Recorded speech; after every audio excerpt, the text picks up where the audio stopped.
কিশোরগঞ্জের ভৈরবে পূর্ব ঘোষণা ছাড়াই প্রিপেইড মিটার স্থাপনের অভিযোগ উঠেছে তিতাস গ্যাস কর্তৃপক্ষের বিরুদ্ধে। এতে অতিরিক্ত বিল, গ্যাস লিকেজ এবং অগ্রিম বিল নিয়ে অনিশ্চয়তায় পড়েছেন অনেক গ্রাহক। অন্যদিকে হঠাৎ সংযোগ পরিবর্তন করায় রান্নাবান্না ও দৈনন্দিন কাজেও ব্যাঘাত ঘটছে। এতে স্থানীয়দের মধ্যে বাড়ছে ক্ষোভ ও অসন্তোষ। কিশোরগঞ্জের ভৈরব থেকে সিদ্রাতুল রশিদ পিয়ালের পাঠানো তথ্যচিত্রে আরও জানাচ্ছেন সুলাইমান কবির। AKS অর্জন করলো গিনেস ওয়ার্ল্ড রেকর্ডস। AKS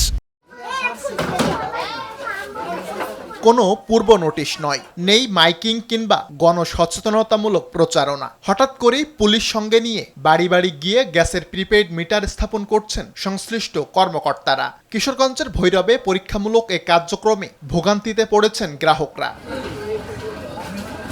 স্থানীয়দের অভিযোগ, অনেকের কয়েক মাসের অগ্রিম বিল পরিশোধ করা থাকলেও সে বিষয়ে কোনো সমন্বয় ছাড়াই স্থাপন করা হয়েছে মিটার। এতে বিলের অর্থ ফেরত পাওয়া নিয়ে তৈরি হয়েছে অনিশ্চয়তা। আবার চুলা ব্যবহার না করেও মিটারে গ্যাসের ব্যবহার দেখানোর অভিযোগ তুলেছেন কেউ কেউ। নিম্নমানের সংযোগ আর গ্যাস লিকেজের কারণেই অযৌক্তিকভাবে বিল বাড়ছে বলে দাবি তাদের। আমি বাড়িতে নাই, এবারে আয়েসেইরা মিটার লাগাই দিয়ে গেছে। চুলা বন্ধ, তারপর ওইটার মধ্যে অটোমেটিকলি ইউনিট উঠতেছে। ৮,০০০ টাকা বিল আইছে। আমি গরিব মানুষ, আমি এই বিল করতে দিই। তারা এই সব কাজ করছে না, তাদের কাজের জন্য আমরা ভুক্তভোগী। তাদের বাড়িতে এই মিটারগুলো লাগানো হয়েছে, প্রতি ৭০ গুলি উঠে নেওয়া যায়। অবৈধ গ্যাস ব্যবহার বন্ধ করতেই প্রিপেইড মিটার স্থাপন করা হয়েছে জানিয়ে ব্যক্তি উদ্যোগে গ্যাস লিকেজ বন্ধ করার কথা জানিয়েছে তিতাস কর্তৃপক্ষ। গ্রাহক নিজেই চেঞ্জ করার কথা, লিকেজ হইলে তাদের মেরামত করার কথা।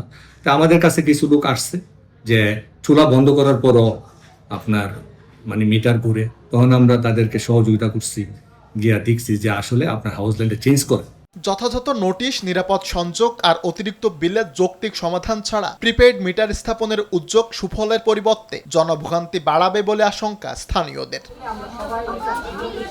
সুলাইমান কবির, RTV।